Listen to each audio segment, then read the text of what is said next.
Good evening, everybody. After a couple weeks of talk and hype, it's here. The 3-point Blitz is finally here. Your boy Nicky Steve's here, going to talk every Sunday, 7 p.m. Eastern Standard Time. Biggest NFL, NBA related news.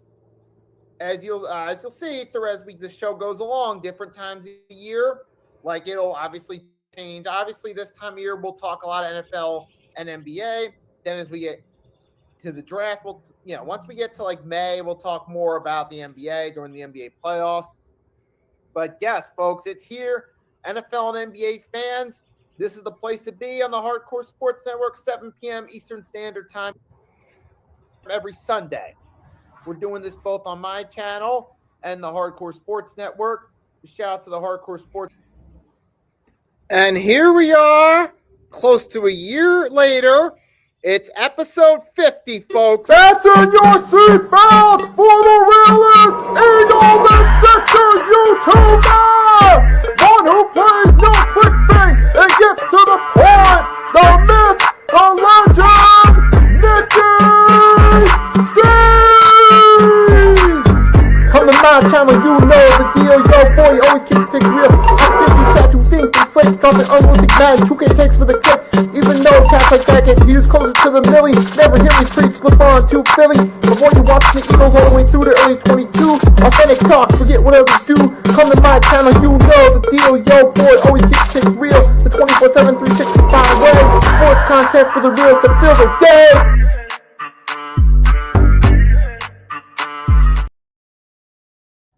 And yes, here we are. So we took 2 weeks off over the course of that year. We had a week during the summer, and then earlier in between the conference championship and the Super Bowl, we took a week away. So it's been pretty much a year if you take those 2 weeks, because that would have been episode 52 weeks later.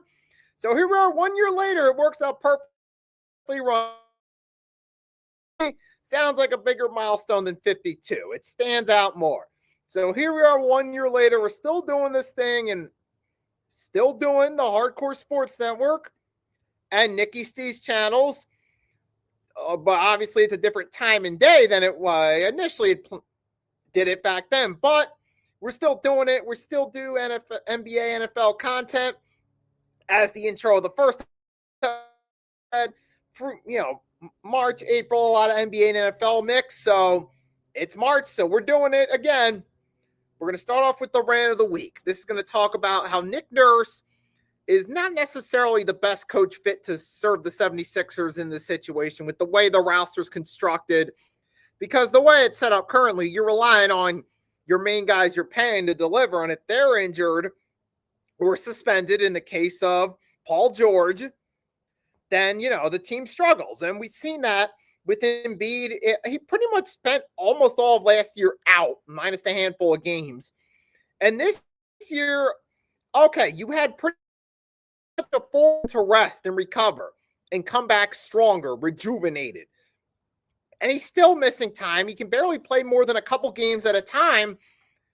And now you see with the Sixers, when they don't have Embiid or George or even Maxey, dude, they got nothing going for them. And look, it's crazy. Just a couple of weeks ago, you guys remember 6th seed. You guys remember Chad, Arku, and Greg? Remember, we were talking about this just a few weeks ago. And now I got a poll question on my channel asking, will the Sixers make the playoffs? Yes, being either the 1 through 6 seed, more likely the 6th seed, realistically, if that, or a play-in team. Right now, they've fallen to the 8th seed. The 8th seed. And I remember, I watched episode 160 of the Pick and Roll podcast from last week. And Blazed talked about this. The Sixers could have just as easily went all in during the trade deadline and done a couple lower value trades and gotten some more pieces. Like some suggestions he made would be, guys, they could have gotten a Nikola Vucevic as a depth piece or maybe an AD. Obviously, you weren't going to get both those guys, but you could have made a push for one or the other, preferably Vucevic, who's more durable of the two. And that would have been, and plus, Vucevic has played with the Sixers. He was there his rookie season, so he at least he's been there before. And plus, now if Vucevic was there more as like a power or a center, it was a different story. More experience. He's had his runs with the Magic and the Bulls. It's not like when he was a rookie and he was still green to the NBA game and was still learning and adjusting. Now, he's experienced veteran now.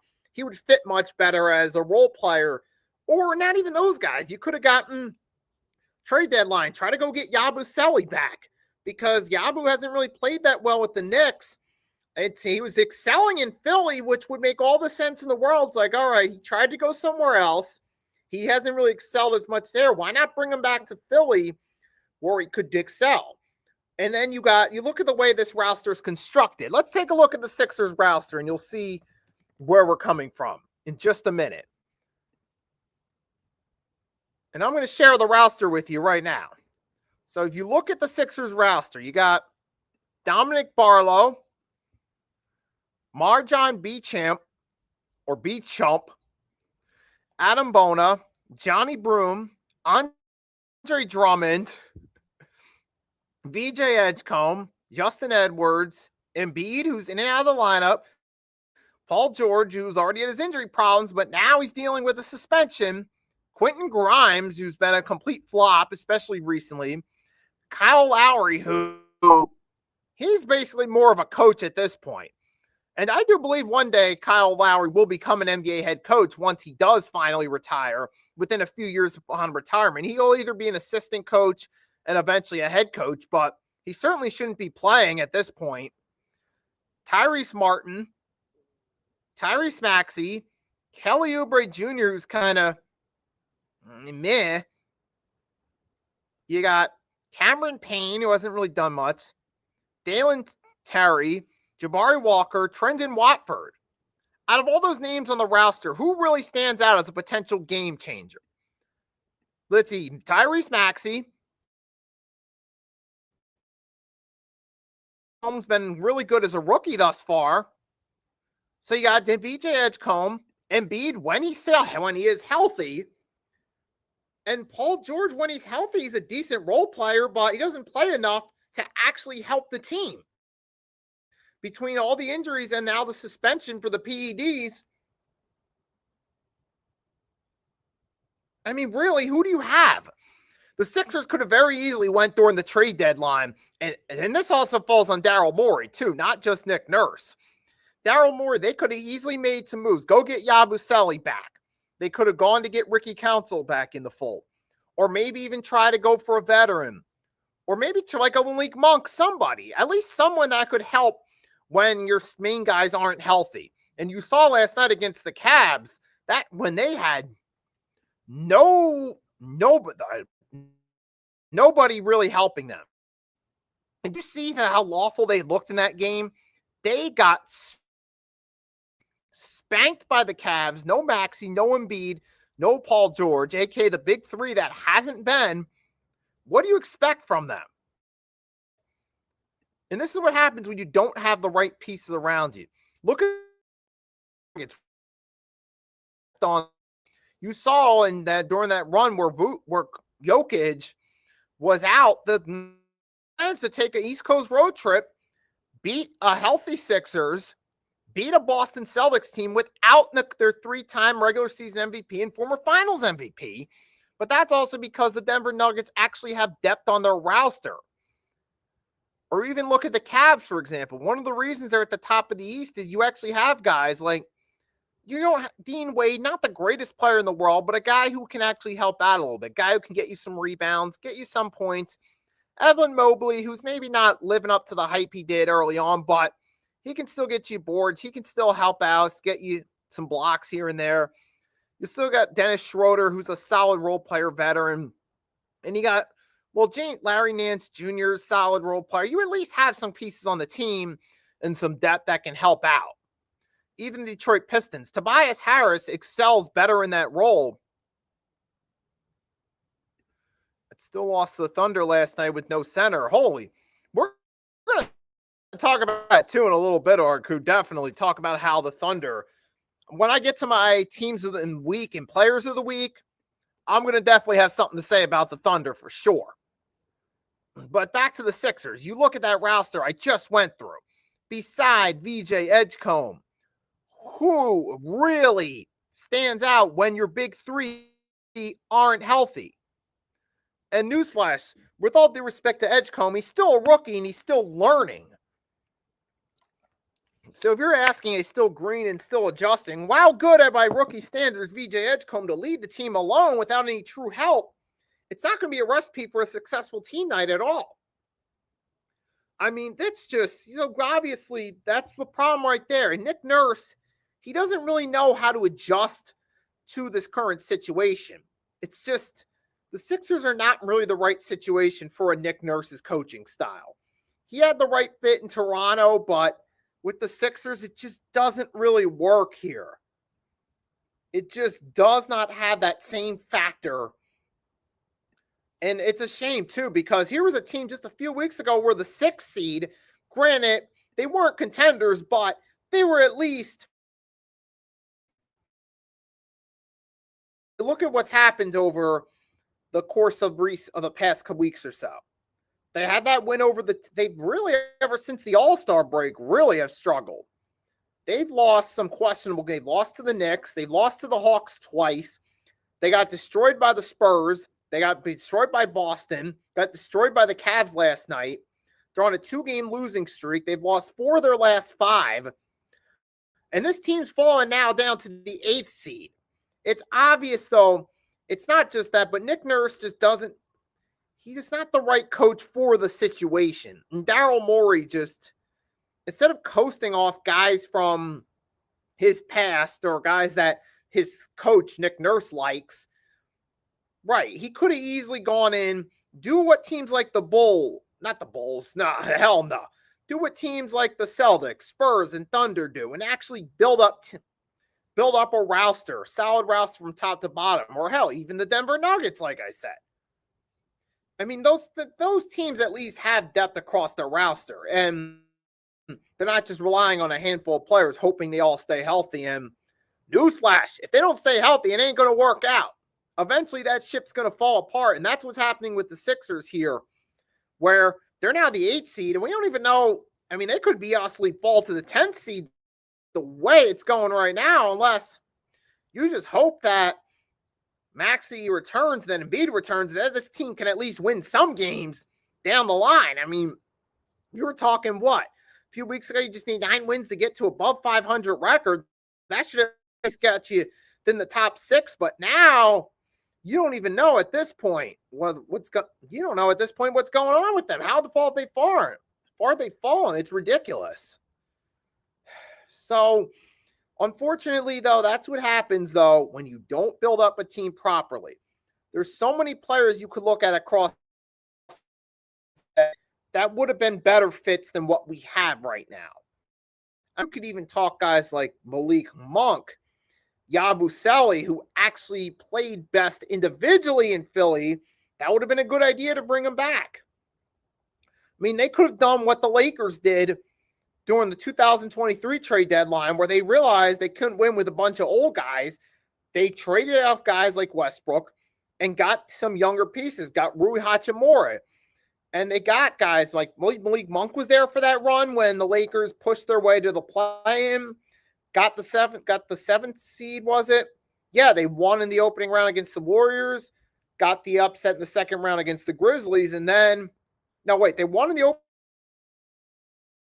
Warriors second round, then they lost to the Nuggets in the conference finals, but they at least made a go at it. The Sixers could have done something very similar easily. Go get a bunch of those guys, like I said, to Ricky Council, or better, maybe release Kyle Lowry, give a guy from the G League an opportunity, a guy who's been dominating over there, an opportunity on the 76ers NBA roster. But instead, they played their cards wrong, and here's what they got instead.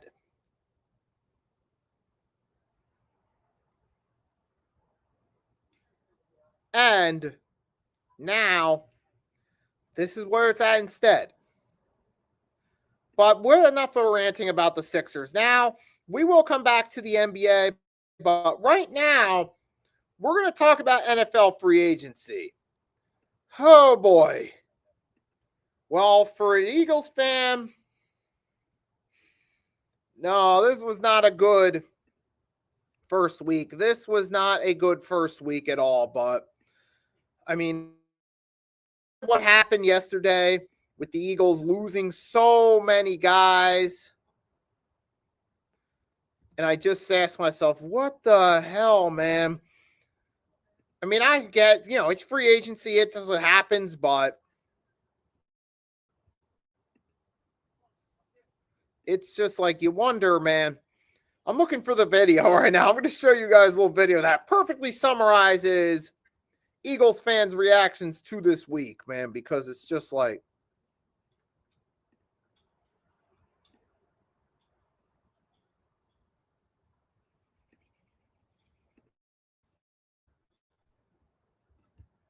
I'm going to find it right now for you guys. So give me 1 minute. Then after that, we're going to talk about the actual free agent moves itself, particularly day one, talk about the winners and losers, do some updates. And here we go. Give me 1 second, folks.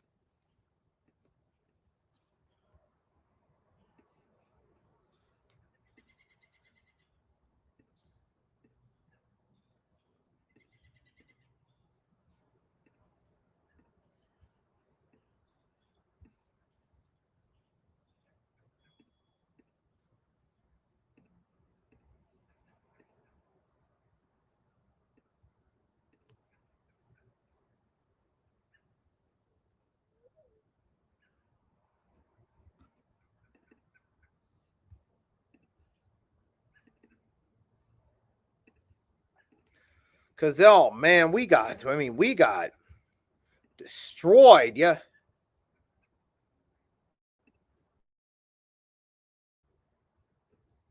Here we go. Give me 1 second, because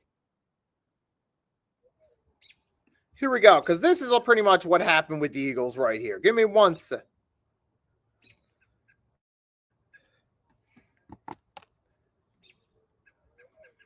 Because we look at this. Look at this. This is us as Eagles fans right here. Look. Blankenship to the Texans, Nakobe Dean to the Raiders, Jalen Phillips to the Panthers, Jahan Dotson to the Falcons. No. Mm-mm. Mm-mm. No. No. No. No. No. No. Hell no. No. No. I refuse. No. No. Man, what the hell, man? Dude, I understand it's free agency, but gosh damn. You let all those players slip through your fingers? I get Nakobe Dean, Jahan Dotson. I get it. They were just lower level guys. But if anything, the Eagles should have put all their eggs in the basket of making sure they got Jalen Phillips and Reed Blankenship back. Especially Blankenship, because the secondary was the weak point of our defense last year. We should have really gone in, make sure we got, especially Blankenship, where we need help in the secondary. But we lost out on that, and oh man, that's Blankenship's now to the Texans, an already loaded defense. But you know what? I'm sure Blankenship's going to enjoy his time there. He's going to get paid, and we'll see how that goes right there. But here was some of yesterday's main moves as far as day one. As you can see right here, we're going to look at this day one. We got the main moves day one. Look at that right there. Kenneth Walker to the Kansas City Chiefs. And we even Bo from Sunday morning show, even as a Seahawks fan, he predicted that eventually that Kenneth Walker would end up being moved and that the Seahawks wouldn't re-sign him. And ultimately, he didn't get re-signed. He ended up going to Kansas City, though. Which, hey, that's an awesome, great move for Kansas City, because now with Kenneth Walker having that Super Bowl MVP to his resume, this is really the first time in the Mahomes era that Kansas City has really had a true number one back for Mahomes to hand the ball to. Because they had Kareem Hunt for most of his rookies of his first season as a starter, but Hunt got cut after that video. So that didn't last long the first go around. And then you had, remember, Kareem Hunt did have a comeback run, but in that comeback run, he was more just a role player on the offense. You had other guys, too, throughout that offense, like Damian Williams. Williams and other guys that were just there, but weren't really, they never really had a true number one back that entire time. Even Clyde Edwards-Helaire looked like he had a spark for a minute before a major injury slowed him down. Kansas City's never really had a true back. And now with Kenneth Walker, you're bringing him in on that contract. This could be the first time in that Mahomes era they've really had a good number. You take your time when Holmes comes back healthy, that could add that spark to their offense that they were missing last year. I mean, you looks like Travis Kelce's coming back for one more year, but we don't know how efficient he's going to be. But you got him looks like he's coming back. Now you got Kenneth Walker, so it's like, all right, you potentially have something to work with, but what comes next? Is Xavier Worthy still a valuable piece? Do you go and get another receiver? Do you draft someone in the draft? Do you rebuild the offensive line through the draft in the opening round or through free agency? What's next for Kansas City? Kenneth Walker is going to enjoy a nice contract. He gets to play with the top quarterback. He gets to go to a winning culture that's won 3 Super Bowls in recent years, and that gives them a chance of going for another Super Bowl. So that could be a really good move. And for Kenneth Walker, he's got to be excited about going there. Obviously, he looked at his offers. He felt Kansas City was the best offer, and he's going to give it a go. We got to wait and see, though, ultimately what happens. Then you got Tyler Lindenbaum from the Ravens going to the Raiders. So now the Ravens lose their center, and got to wonder, what are first for the Ravens, what do they do next? You lost your key center that Lamar Jackson's been taking snaps under. So it's a kind of a tough. So that's an interesting question there. Now for the Raiders, you get yourselves what seems like an upgrade at center. So obviously you can tell the Raiders, as you're going to see in a minute, they've been very busy throughout free agency thus far. It wasn't their only move on it. This was just one move. They're trying to go get as many players as they can, which if you're the Raiders, why not? You got to just throw the money at everything you got in free agency. Get what you can, because after last season, holy smokes, what do you have to lose if you're the Raiders? I mean, just go out there, get whatever you can get player-wise. Any former Pro Bowl or something, just bring them in, even if it's a veteran on a one-year deal to help rebuild, to help mentor the younger players through the rebuild, something. And Tyler Lindenbaum, okay, he's a center with at least has credentials and a name, so I give him props on that. But then the Falcons. All right. Tua, okay, to be fair, it's a one-year deal, but at the same time, Tua, who's we know has a significant concussion history. We even saw last season. If you watch the way Tua play, you can clearly tell he's not the same player. It looks like all the concussions and all the time he's gotten his bell rung has thrown off his throwing mechanics, and he's not the same quarterback that he was even 2022-23 when he actually had a spark. And now the Dolphins let him go. They knew that his best years were behind him. The Falcons, though, what are they doing now? Because Cousins hit the free agent market. They got a Michael Penix Jr. going into his 3rd season who has a lot of question marks about his future. And now you're bringing in Tua. I could see bringing him as a mentor, but when you have no stability at quarterback, how does that really work? Like, I could see if the Raiders brought in Tua on a one-year deal to try to mentor Fernando Mendoza. I get that. Or I could even see maybe the Texans bringing him in to try to help CJ Stroud out a little bit mentor-wise. But for the Falcons, what are they thinking? Are they really so low on Michael Penix Jr. confident-wise that they go for a more experienced former Pro Bowler version of him, basically? It's just, to me, it's the Falcons being the Falcons. Any chance they have of really making some noise, they always do something stupid to squander it. And based off recent history, I don't see why the Falcons get the benefit of the doubt. I just don't. And then we got the heart wrencher, which led to that Tracy Morgan meme. Jalen Phillips to the Panthers. And here was one of two, to me, top priorities for the Eagles to make sure they were signed on the defensive side of the ball.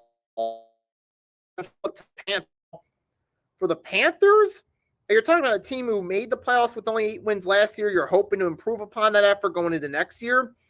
Now, if Jalen Phillips can be utilized the same way he was utilized by Vic Fangio, he could be a difference maker for that Panthers and make their defense even more lethal. The Panthers defense, who with the help of J.C. Horner, who were actually really solid unit with takeaways last year. I think they even led the league in interceptions, if I'm not mistaken. You're talking about a Panthers defense that kind of gets slept on because they're a lower market team and they're not necessarily contenders. And now you're bringing in a Jalen Phillips to the mix. And if he gets utilized right by the Panthers, that could make their defense even more dangerous, particularly their pass rush. So there's some real potential for Jalen Phillips to be a game changer for them in this scenario. Let's take a look at the comment. Raiders spent some money. Hey, they have to. They have to. Trust me. Yep. And they're going to probably spend some more because when you're that bad, you got to throw the book at everything you have. Try and get better. And to it to the Falcons. Even our crew's like, huh? Yeah, that one didn't make much sense. I'm really trying to figure that one out because I really don't see where it says. Like, I could see if it were the Raiders or something like that. Like I said, like maybe a 1-year mentor deal I could get, or even like the Giants on a 1-year deal to be a mentor. Well, the Giants still out. Was Russell still under contract?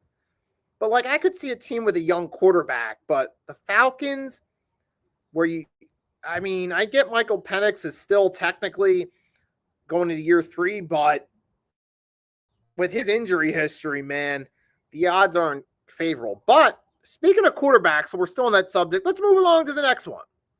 The next batch from the day one, you got Malik Willis to the Dolphins. This came shortly after the news that Tua got released. So we knew that Malik Willis would be at the top of the free agent market. We saw what he did filling in for Jordan Love. He individually put himself up a respectable effort worthy of an opportunity to be somebody's starter. That goes to show you that maybe Malik Willis in Tennessee wasn't the real problem. Maybe the biggest problem with the Titans is the way that team's structured. But then you saw actually a Malik Willis in a better situation could do something more. Now, if you're the Miami Dolphins, you actually believe that Malik Willis could potentially be that guy, kind of like a Sam Darnold was 2 years ago with Minnesota, last year to some degree for Seattle. But if you want Malik Willis to be that guy, now what you got to do, Dolphins, build around him. Look at the free agent market. Try to make a trade for a wide receiver. Go make sure you got an offensive line to surround him. You know, do kind of basically if you're the Dolphins now that you got Malik Willis, if you really think he can be your guy, do what the Raiders did and spend some money, bring some players in, try to make the most of that team. Because that's really what the Dolphins should be doing now. I mean, I know it's just they're most likely going to spend on the defensive side because you got Jeff Hafley, the former Packers D coordinator, who's a defensive-minded head coach based on that. But you got to at least get some guys around Malik Willis now to at least give. So that would be the smart move now for the Dolphins. You got Malik Willis. Now go spend, get some teammates around him, carefully invest those draft picks, and try to build a team around him. Now, that can be easier said than done because you still got Buffalo and New England with, but at least you've got to make an effort to build a team around him. And then for the Eagles, the one good news so far is we got Jordan Davis back, which after his last season, that's a good deal because, Jordan Davis knows this defense. We know what he can do when he's in shape. You see, and Jordan Davis was kind of iffy those first couple of years, but part of that was, although the weight, he had 2 carrying. Now that he lost weight, he's managed to get in shape. We saw what he could do as a slimmer version himself. We saw that kick return to seal the deal against the Rams with that blocked field goal. Yeah, you see what Jordan Davis can do. He would have never made that play before, so That's a good re-signing there. I like that for the Eagles. But now you got another problem. Your secondary. You lost Reed Blankenship to the Texans. Jalen Phillips and Reed Blankenship, like I said, were the two you couldn't lose, especially Blankenship with that secondary last year where you had Adoree Jackson and then Keely Ringo, who just, oh my gosh. I mean, dude, that was easily the weakest part of the defense by a mile. How could you look at Keely Ringo and Adoree Jackson and think those two guys were worthy of coming back and being top, part of the Eagles secondary, especially if you're an Eagles fan? How did you do that? So I think we needed Reed Blankenship because we need as much strength in that linebacker room, or not that linebacker, that secondary room as possible after last season. And now we lost one of our lead guys in the secondary in safety. Reed Blankenship is going to go to the Texans. And you know what? I wish Reed Blankenship best of luck with the Texans. And even same with Jalen Phillips, man. Thank you guys for your efforts and contributions. Reed Blankenship, thanks for your contributions during the Super Bowl run. Sorry we couldn't match a deal to keep you, but hey, best of luck to your endeavors in Houston. Jalen Phillips, best of luck with the Panthers. That's part of the free agency game right there. And now, Eagles, what you gonna do? Come on, do something, man.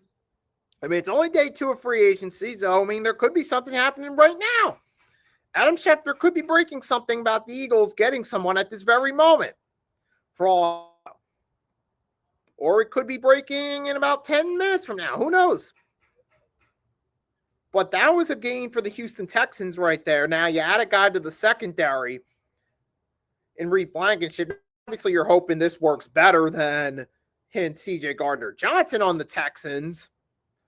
But yeah, that looks like that could be a good piece right there. But we also got to wait and see. Now for the Seahawks, though, there is, if you're any Seahawks fans, if Bo or any Seahawks fans catches, good news is you get Rashid Shaheed back, who was a valuable piece for them, especially in the divisional and conference championship games where he helped set the tone early. The kick return against the Niners and then the deep bomb early in the conference championship against the Rams. So it's good he's coming back for the Seahawks. And then you got an interesting one. The Steelers signing Rico Dotto. That was an interesting one. Now, obviously, the Steelers need it back because Kenneth Gainwell went to the Buccaneers. So it'll be curious to see what's happening there. And you got Chicago is heating up. Yep. And speaking of Chicago, there's something else we got to talk about too, not just what happened yesterday. I'll talk about it a little bit, but I'll redo like a Cliff Notes recap of it. DJ Moore to the Bills. Now, at first, it was looking like Tyreek Hill might be the favorite to go to Buffalo, but at the same time, DJ Moore, what he does is he adds that extra receiver. He adds that top receiver to the Buffalo's offense that they haven't had in a while. The closest thing they had to it was Stephon Diggs during his tenure there. And obviously, based off what's happened on the field, I don't think that's going to I don't know if Stephon Diggs maturity-wise returning is the best move, but with Tyreek Hill, though, he would have been a great deep threat weapon for Buffalo, but the maturity issues draw some room for concern. Whereas DJ Moore, he's been really good, actually. He was really good for Chicago last year, especially. And now you're taking a guy like that who's in a loaded wide receiver room and bringing him to Buffalo, who needs an upgraded receiver. And he'll be a good upgrade for Josh Allen. Plus, he doesn't have that immaturity. He doesn't have the immature factor and doesn't bring the drama to the locker room like a Tyreek Hill. So that's a good move for Buffalo. I mean, it could be similar to T.O.'s first year with the Eagles. Remember, the Eagles were on the cusp a couple straight years. They knew they needed to get a better receiver, and they went and got Terrell Owens. It's kind of similar to that here in regards, okay, Buffalo's been on the cusp. You got a new coach. You promoted Joe Brady to head coach. You're hoping he's better than Sean McDermott. And now you bring DJ Moore, who's a kind of pretty underrated receiver, and plus someone who's you believe has the maturity to help a team out too. So you got those factors right there. So I think this could be a really good help for the Buffalo Bills. And plus, this isn't the only thing, too, with Buffalo. They also work deal. Gets a new extension now. So now you got DJ Moore, Dawson Knox, Josh Allen's still there. So it'll be interesting to see what Buffalo does, but what else happens too? Because remember, it's only day 2, so there's still got time. We're still got to wait and see what's going to happen. And a few signings I didn't mention yet. I got Kenneth Gainwell to the Buccaneers. Now you're hoping that with Kenneth Gainwell that maybe, he finds the same spark. He has the same spark he did with Pittsburgh, and he can actually hoping he excels in that that Tampa Bay offense. And hey, with Kenneth Gainwell being a former Eagle, there is obviously, I do wish him well. So hopefully Kenneth Gainwell can duplicate some of his Steelers success down there. And then you got also, speaking of Tampa Bay, Mike Evans on the move. I mean, Mike Evans, let's face it, it was a great run, and he had a phenomenal run over in Tampa. He's potentially a future Hall of Famer you're talking about, for gosh sake. So, hey, good for now. Mike Evans, though, he is coming off a major. So I get, though, but at the same time, the Bucs, first of all, now they got Emeka Ibuka, who looks like he could be Mike Evans' successor. And with Evans coming off a major injury, being getting kind of toward the twilight years of his career, you got to wonder,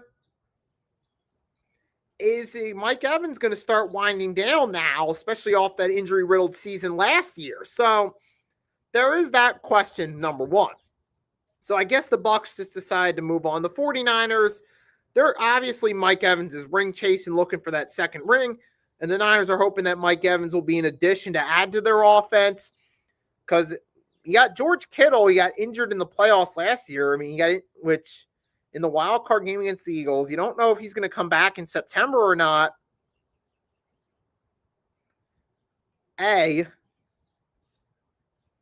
And B, how much longer are guys like, because you got guys like George Kittle who's had several injuries.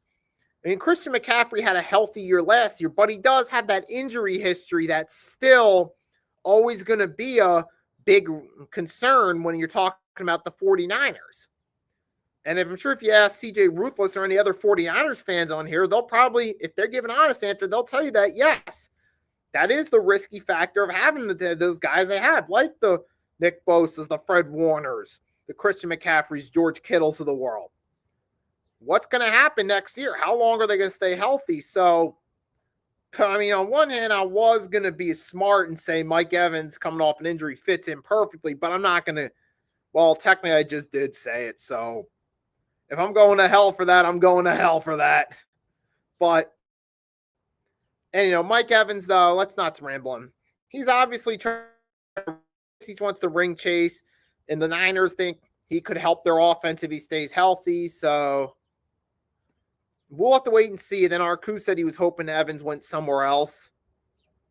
Yeah, because that's obviously not a good idea. I know, man. Coming off a major injury, rattled with was it knee injury? It was a concussion was one of them, and then a knee injury too, I believe. Yeah, that's going to the Niners and knowing the luck they've had with injuries, or poor luck more specifically.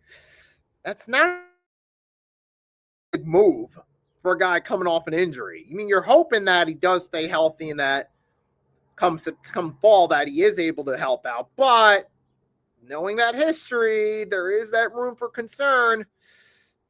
And you got to wonder what's going to happen. And then Arku says he doesn't like the Niners. Well, we get it. There's a little rivalry. Arku's a Cowboys fan, so there's that 40 probably, one of the biggest non-division rivalries in football of all time. I would say, honestly, the biggest non-division rivalry in football. The biggest player rivalry non-division was Brady Manning, but team rivalry outside of your division is Steelers and that's the biggest intra-conference rivalry. Biggest intra-division rivalry is Cowboys and 49ers, which spanned through the 80s, 90s. years they've clashed a few times in the playoffs too. So there's obviously that rivalry. But as far as Mike Evans goes, man, to me, it's not the most favorable situation, an optimistic situation. But you're hoping Mike Evans stays healthy and that the Niners can stay healthy. But at the same time, realistically, it's not the best. But those mostly what I wanted to say about day one. There was also Isaiah Likely as well to the Giants. We had a feeling that might happen.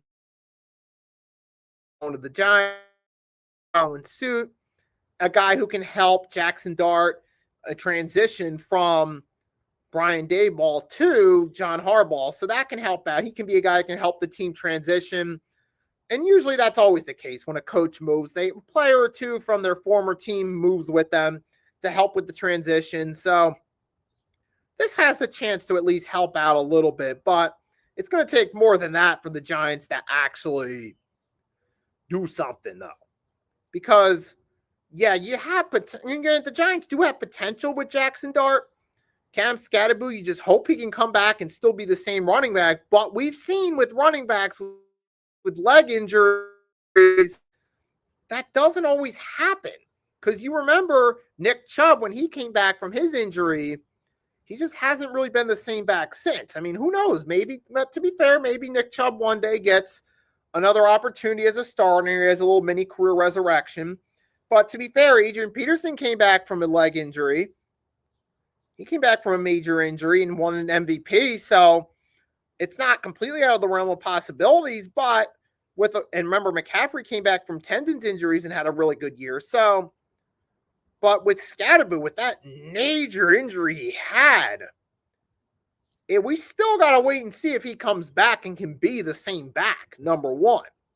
And Jackson Dart, second question is, are you going to have an offensive line that can protect him? So, even though I say this, the Giants have potential to get better, but we still wait and see situation. So we'll have to give that one time right there. But in the meantime, it is day 2 of NFL free agency. So we're going to do some live updates on this one.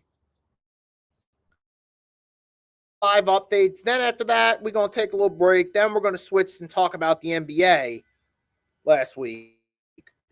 Here's some recent updates on what's been going on in day 2. So we had day 1.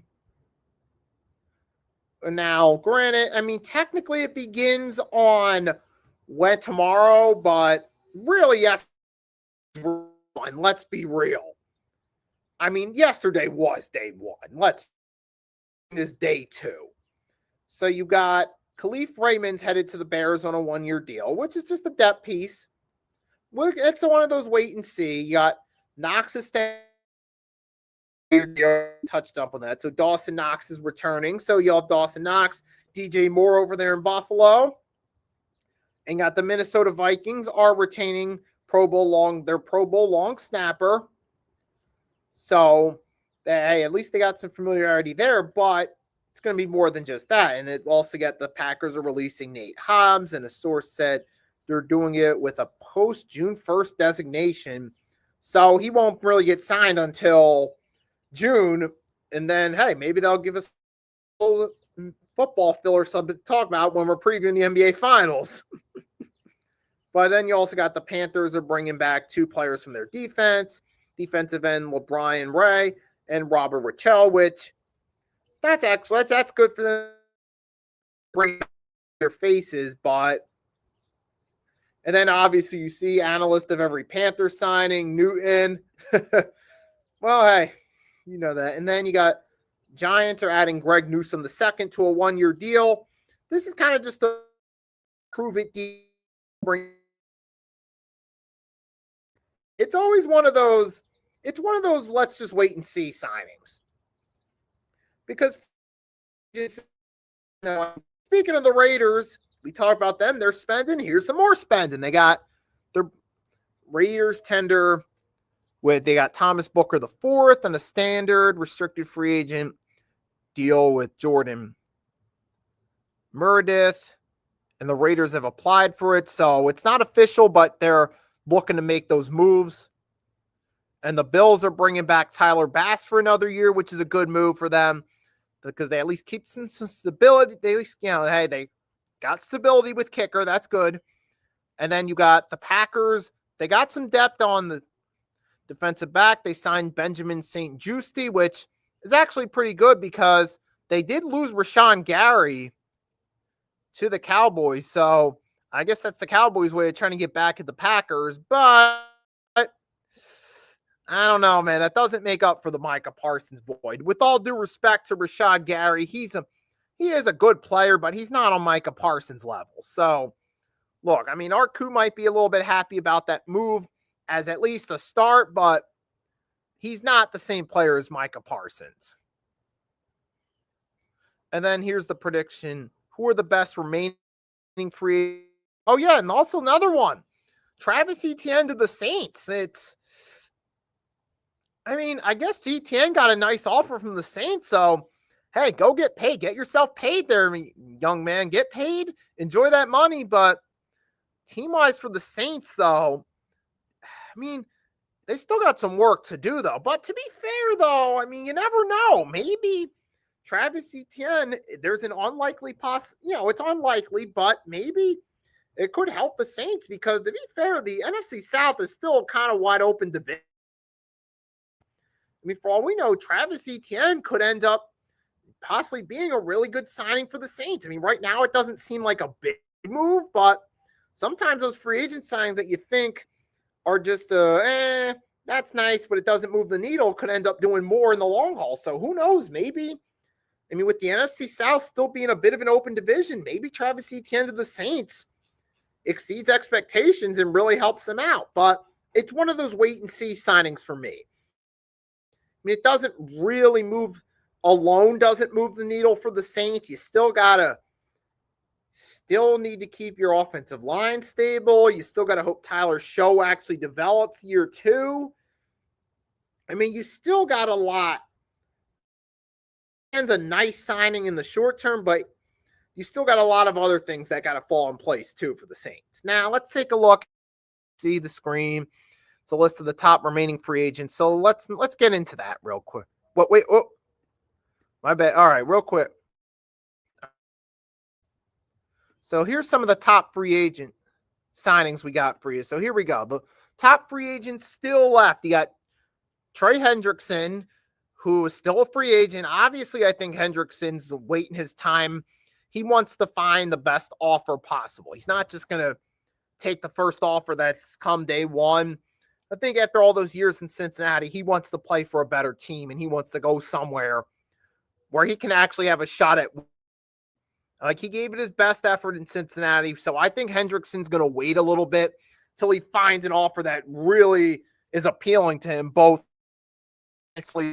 wise. So I think Hendrickson's going to wait. You got Rasheed Walker. He's still available. You got Brandon Smith, 2 offensive tackles still available. You got Reek Woolen, defensive back, still on the market. And then, of course, you got Kyler Murray. He's still out there. Vikings are the projected favorite to future being, to say the least, in question with a series of injuries, missing his entire rookie season and missing games at multiple points during his second season. So there's obviously some red flags about J.J. McCarthy's future. So Murray might still be a favorite to go there. But who knows? We still got to wait for something official. And then you got Romeo Doubs. He's still on the market. But to be honest, Romeo Doubs is a bit overrated. Sure, he'll get those occasional highlight reel matches. The Nelson Aguilar, Jalen Reagor syndrome of dropping passes from time to time. So that's probably why he's going to have to wait a few days before he's not going to be the top guy on the list. Then you got Clavon Chasen, Juwan Jennings, Greg Newsome, and Taylor Decker are still on. But hey, remember, guys, technically free agency hasn't even started yet. Yesterday, based off all the moves, but like we said, though, there's still time, so we got to wait and see, because I plan on taking a short break, coming back, talking about the NBA a little bit. For all we know, there could be some more moves being made. So I could be giving you guys a live update about some of the moves being made as we talk when we come back from break. So we got to wait and see, man. So we're going to take a quick break and come back, talk a little bit about the NBA. I know I ranted about the Sixers, but about the rest about the NBA. So stay tuned. Your boy will be right back, and we're going to talk about some more.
All right, folks, thanks for staying with me. We're right back after a quick break.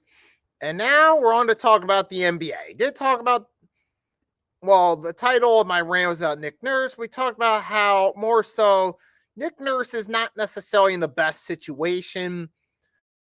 Where last thing I'll say about that is I do think Nick Nurse, to be fair, in a different situation with different talent would do better as a coach, but I just think he's in the wrong situation talent-wise. But enough about Nick Nurse. I talked about him and Daryl Morey enough earlier.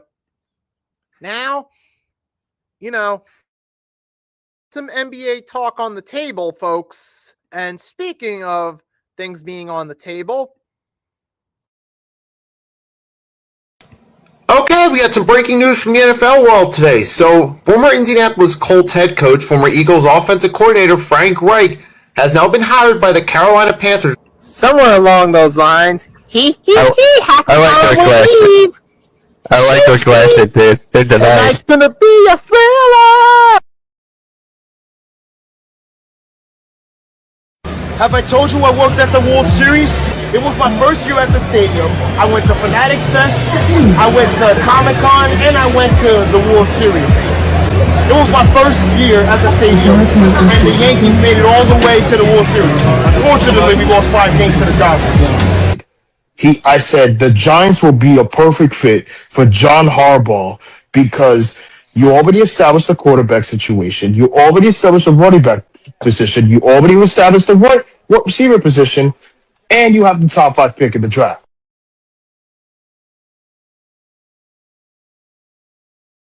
Todd Bowles, at best, is a mediocre coach. He did the same situation with the Jets back in 2015, ultimately maliciously ruining a power-hungry Baker Mayfield and potentially Mike Evans. But Indianapolis ultimately came back, got the go-ahead touchdown. Then, at the end of the game, when Brady got the ball less than a minute, Peyton had his head down the entire time because he knew Brady had enough time. But the interception happened. It's funny. All of a sudden, Peyton Manning hears the crowd roaring. He finally looks up and starts jumping up and down real.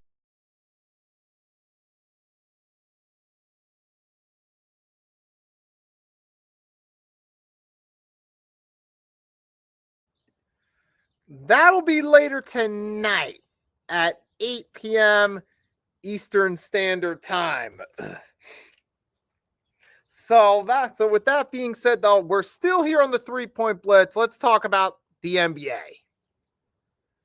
Now we're going to start off. We'll talk about the Eastern and Western Conference teams of the week. And for teams of the week, I'm going off the 1 week in between episode 49 and episode 50. So we'll start off.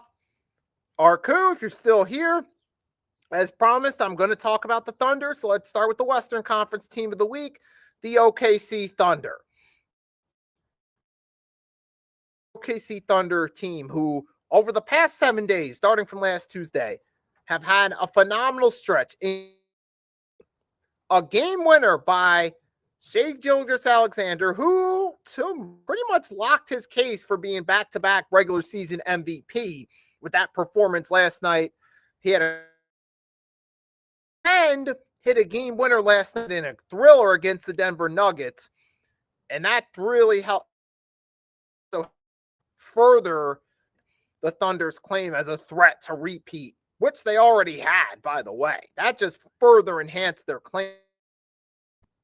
And then you also had not just that, but last week as well, they've also, not just only did they defeat them, they defeated the Knicks last Wednesday in a close game by 3 points, mind you. So there's 2 3-point wins over the Knicks, one of the top teams in the East, and another top team in the West in the Denver Nuggets. And then they defeated the Chicago Bulls last Tuesday, 116-108, which tells the story of a more competitive game than you'd expect, but ultimately a Thunder win nonetheless. So you have that right there. But then you also have a victory over the Warriors, which honestly doesn't say a whole lot, but it's mostly the fact they won 4 games during that And you also had 2 of those wins came against the Denver Nuggets and Knicks. So that's why I give them nods for team of the week. And yes, that is true. The San Antonio Spurs are looking really good as a team too.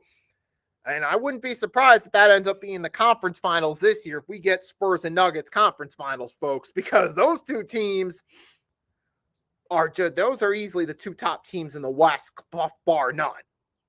But at the same time, man, I gotta say, I would give the Spurs the number 2 team. I gave them team of the week last week, and they did have a really good week. They had that nice little winning streak going, but to be fair, hey, they had a win over the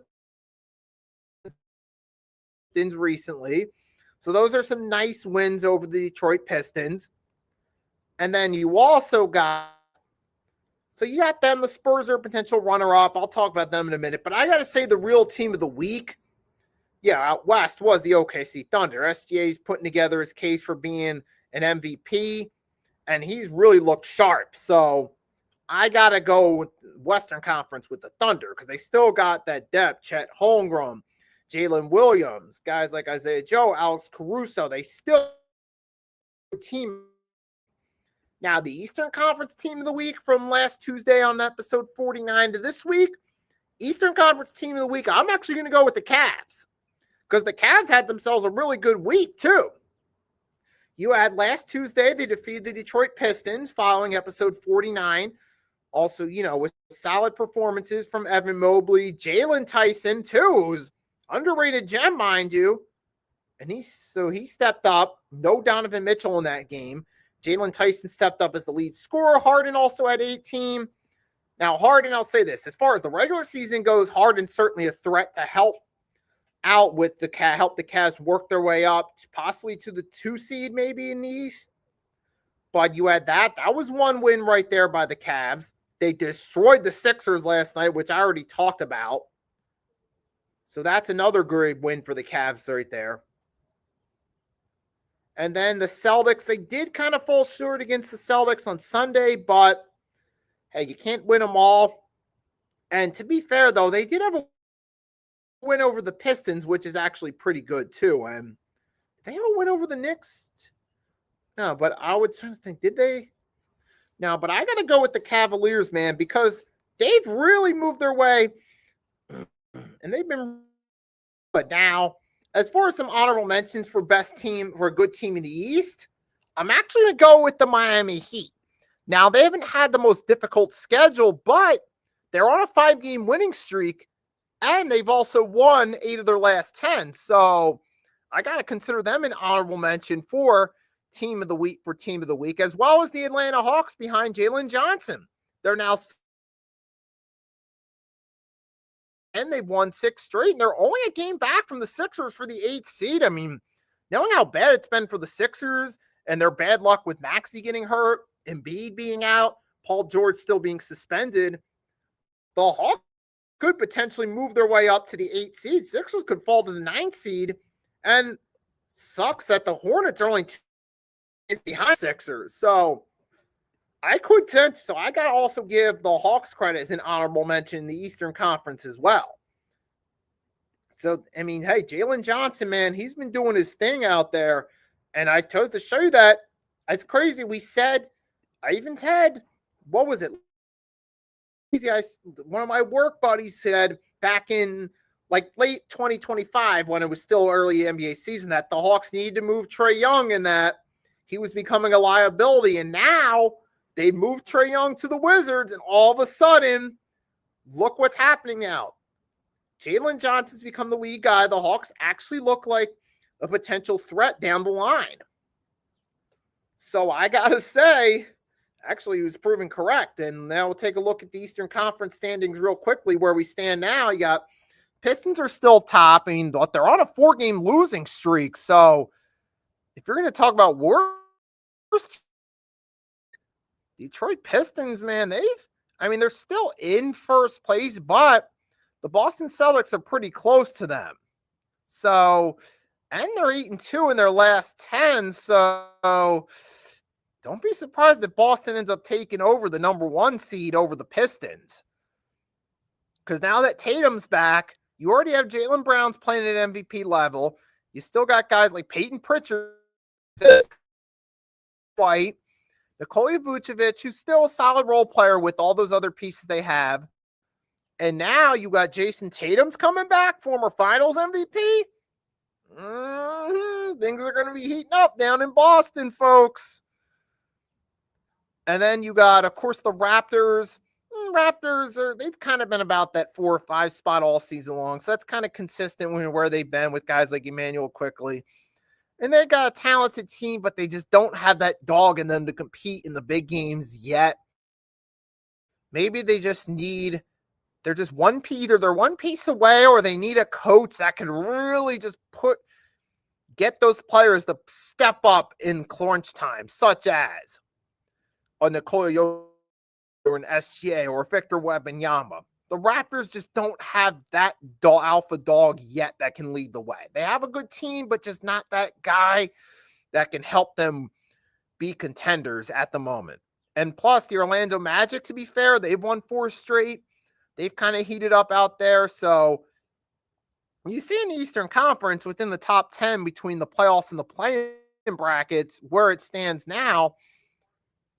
I mean, don't be shocked if the Heat or potentially, I'm telling you, I think the Miami Heat could easily work their way up to the 6th seed, and we could see possibly who knows, by playoff time, you could be possibly talking about maybe a you could be talking about possibly a Magic Hawks matchup for the 7th seed, and then maybe Sixers Hornets as the other playing game, possibly the. Still got to wait and see what happens. It's also a matter of, well, who stays healthy too. It's not just, oh, well, these are the seeds right now, so this is what it's going to end like. Nah, it ain't just that. It's also, well, who the hell's going to, stay healthy? Because anytime injuries can happen at any point easily. A team who's really making a strong push could lose one of their star players at the worst time, and all of a sudden, everything falls apart right afterward. That's something you got to be mindful of too. Now out west, let's take a look out west too at what's going on out there. As you see, you got the Thunder still dominating, Spurs a few games behind. You got the Timberwolves that now worked their way up to the 3 seed. So they're pitching in closer. You got the Rockets are out 4, Lakers 5. Although the Nuggets have fallen to the 6th seed, which is pretty crazy. But the fact that the Denver Nuggets are now 6 also goes to show you how competitive the Western Conference is. I mean, there's really a tough, it is a, you see, I mean, it's not an easy conference out west. You look at how many teams are in the,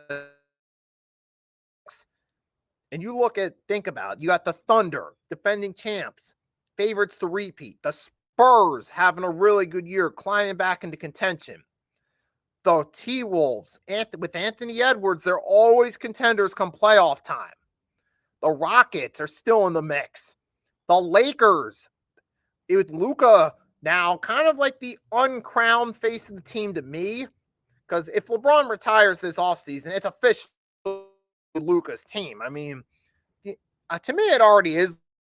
But LeBron technically still being active kind of leaves it up for debate. But I still think Luka is the better. Like if you're talking 2026 form, and then you got the Nuggets are falling to the 6th seed, who are actually a good team. But that just shows you how tough it is out west, competition-wise. But that makes the Western Conference games more fun and more interesting and more compelling to watch and follow. Suns, who've been the surprise team of the year, still at 7th. And you've had, Devin Booker and Dylan Brooks, who got arrested at the worst time possible, man. It looked like he was finally having his real breakout year. It looks like he was doing more than just being a talker. Dylan Brooks finally had found, and it looks like so far team-wise, he's found the right fit in Phoenix, but to get that arrest at this point as you're making a push, you're going to have to deal with lawyer fees. You're going to possibly have to go to court, either pay a fine or do probation or something, depending on how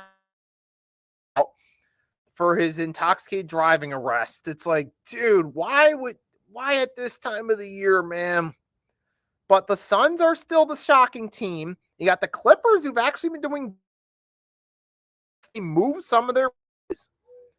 Maybe that retooling may have actually been better for the team, because now the Clippers are the 8th seed, and with the Warriors, with Jimmy Butler being hurt, and the team just falling to over the past couple weeks, and now the Blazers are now the 10th seed. I mean, granted, the Blazers are probably still going to be the 10th seed. It's probably going to be the Warriors and Blazers for that versus 10. Winner plays the loser of the 7-8 game for the 8th seed. So that's probably still going to stay in place, but Warriors are just lucky that are they even lucky at all? They're just, I mean, sure, they're in the play-in tournament, but is that really a blessing or a curse? I mean, at this point, it's a curse to me, because Jimmy Butler's hurt. You have, we got straight to the point stopping by the chat. What is up? Jay stopping by. Seeding means nothing in the West. More home games. Yeah, because, I mean, but that's also the crazy part about the Western Conference is it's such a loaded conference out there with good teams that anything can easily happen come playoff time. I mean, who knows? The team that ends up being the 6th seed by the time the playoffs start could end up making it to the finals, possibly. I still think that's probably going to be the Spurs or Thunder, but I mean, you never know. Stranger things do happen sometimes. I mean, sometimes one player, like the Spurs right now, it's the Thunder Spurs show out west for the number 1 seed. It's either them or the Thunder out west. I don't think if both teams stay healthy, it's Thunder Spurs conference finals. Winner wins the NBA finals at this point. I mean, but you never know. If someone could go down with a freak injury, and that could open the door for someone else. Because sometimes you never know. But most likely it's going to be those two teams out west. I mean, you still got other good teams, and you're still going to have a fun playoff tournament for sure out west. But ultimately, I do believe come conference finals time, it's going to be one of those two teams. I mean, granted, we know never count the T-Wolves out come playoff time, because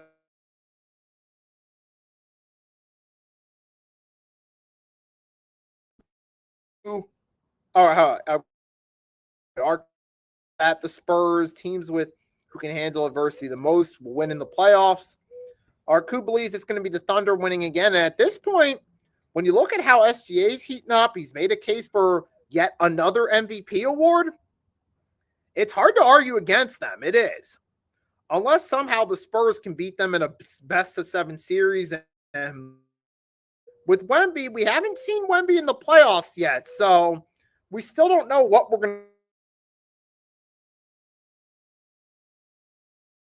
to seen him play phenomenally as an individual from day one. Even when the Spurs weren't that great, Wemby always shined individually. Now, come playoff time, when legacies are defined, we're going to see what Wemby can do in that scenario real soon. So at this rate, Spurs need a 4th game at home versus OKC to have any chance. I mean, yeah, Jay's saying that he believes home court advantage could help the Spurs in a best-of-7 series against the Thunder. But now the fact that we're having this conversation, the chat about the Spurs and Thunder, that's also driving home the point that, yeah, these are the 2 top teams out west, and most likely, barring some huge unexpected surprise, it's going to be those 2 teams in the conference finals. Now, the Eastern Conference is probably at this point, I could see Boston probably at least making it to the conference finals, if not the finals, because right now they got momentum on their side, and Tatum's coming back as well. So you already got Jaylen Brown ish level. I don't think he's going to win MVP. It's going to be SGA for the 2nd straight year, but Jaylen Brown playing had some of his best basketball stepping up in Tatum's absence. Now you got Tatum back. You got Jaylen Brown on fire. Jason Tatum, a former finals MVP. You got Peyton Pritchard's having his breakout year. I could easily see Boston running the table in the East and making it to the finals against the winner of a Spurs Thunder series, because that's where it's looking right now. You're right. Those luck now. They've lost 4 straight games, and it's like, I don't know, man. 4 straight, because now the Pistons have had some bad luck. You've seen against teams like the Spurs. Spurs have had their number over the past couple of weeks. And then you've also had, but also the Knicks have kind of had, they've lost to the Cavs. They've lost to the Lakers. Knicks lost last night to the Clippers. Knicks haven't been playing that great lately. So maybe it's just a bad week for them. But, I mean, you're looking at how the Pistons have struggled and how the Knicks have struggled over the past week.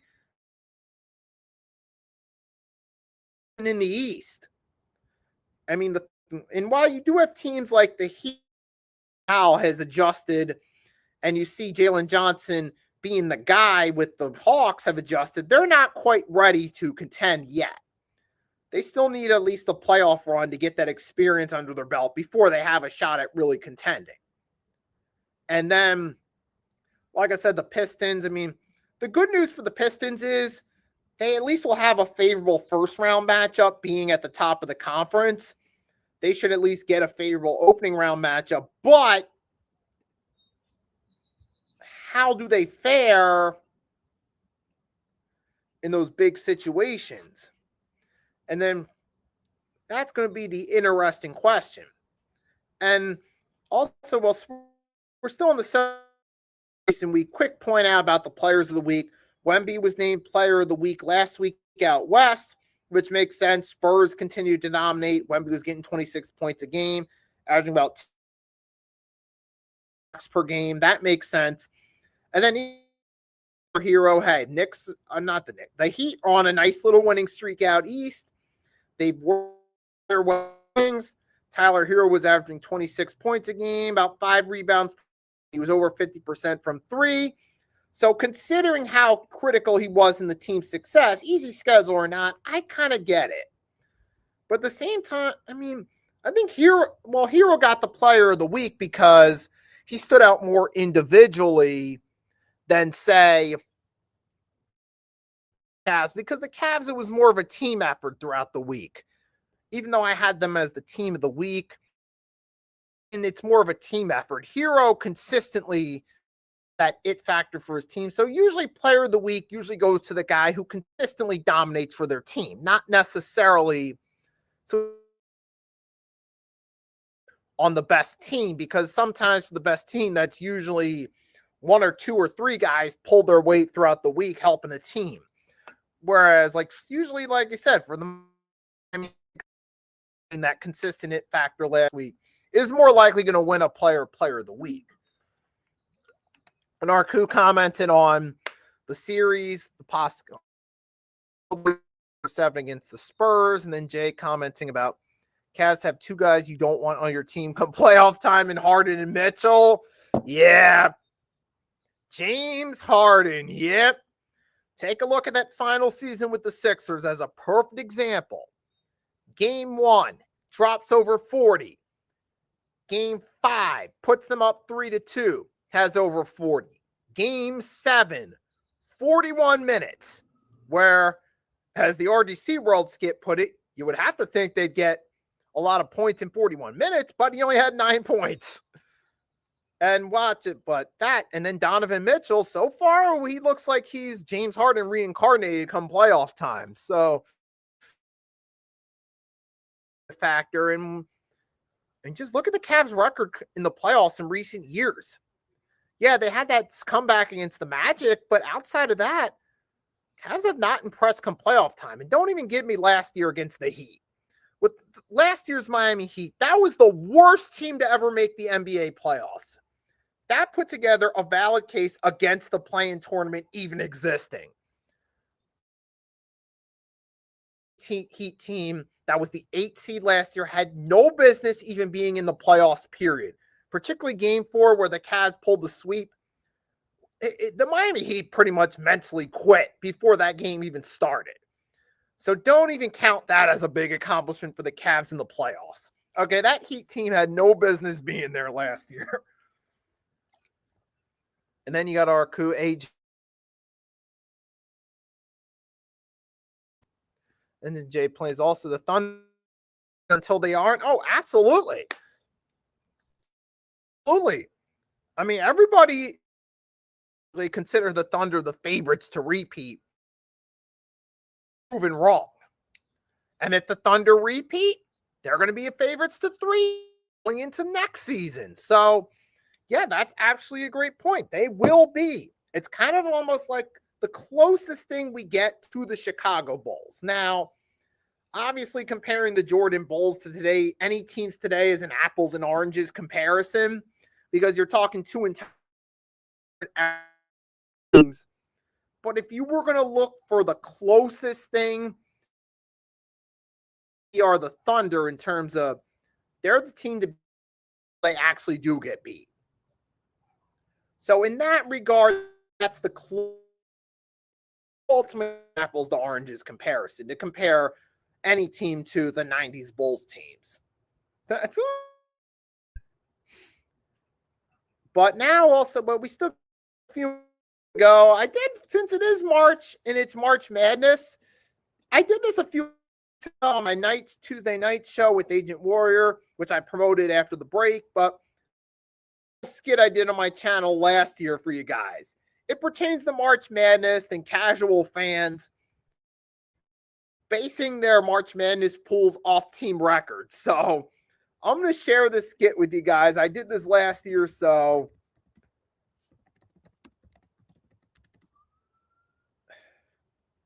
I'm sorry. So here we go, folks. So this was from last year around March Madness. I did, guys. We'll have a little bit of fun watching this, and then I'll drop some predictions for teams, and we'll call the show after that. So here we go. This was from last year when the arrogant employees March Madness pool collapses. So here we go. It's March Madness time, baby. I got my pool locked. This year's going to be the year. Seeds 1, 2, and 3 are a lock this year. Bro, have you seen the team record? 3 matchups? All 3 matchups are mismatches. Yes, I understand that upsets happen, but this year, they're complete mismatches. All right, game time, baby. All right, now I get to sit back, enjoy a cold one, watch the number 3 seed in, and keep that pool coming strong. Man. Matches, please. It's a little bit closer than I expected, but they got this game locked. My pool will be doing great tomorrow morning. All right. Up by 2. I expect them to win by more than that, but it's still a win. I mean, they're going to need a miracle here to make it happen. They're going to have to go for a 3. And the odds of making it are slim. Yo. All right.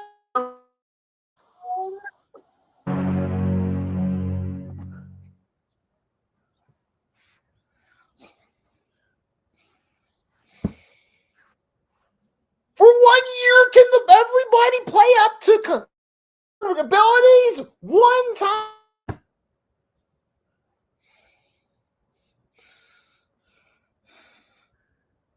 All right, I'm done with work-related things for the day. I'm going to relax a little bit. So this is supposed to be a different character in the skit. We ain't going to worry about that. Although they did bring one thought to mind. What's going on with March Madness? The C. Oh, we got an upset. Oh, Nick's good, because he was being way too cocky and full of himself in the office. I can't wait to see him tomorrow. All right, so that was just a little fun skit. It was something I did last year around March Madness time. Just wanted to share it with you guys, because usually that's what happens with a lot of casual fans come March Madness. They have this idea in their head of how it's going to go. They look at team records. They look at the school they look at which schools are the most popular out of the teams with the best records, and they usually start picking the top drawing schools with the best records. Like they pick a lot of them solely based on record and based on popularity, assuming that, oh, it's Ohio State, they must have the best team, they're a popular school. Or, oh, it's North Carolina, they must have the best team, they're a popular basketball program. Or Duke or Kentucky. They'll make those assumptions like, oh, these teams must, if they got a top 3 record, they must be the best team because of that name recognition that comes with being, with Kentucky or North Carolina or Duke, for example. So that does happen a lot. Or UConn, especially if there were to be a pool with the women's side, because years, and it looks like they're keeping that going this year. So I just thought I thought it was fun. A lot of casual fans doing. Hey, it's March Madness time, so it's relevant to what's going on in the sporting world now. But I mean, who knows? Maybe we'll talk more March Madness later tonight. Everything on the table with me and Agent Warrior X. So I'll plan on talking about that later tonight. But before I go, real quickly, just some quick predictions for tonight's NBA games. Let's see. We got Sixers and Grizzlies.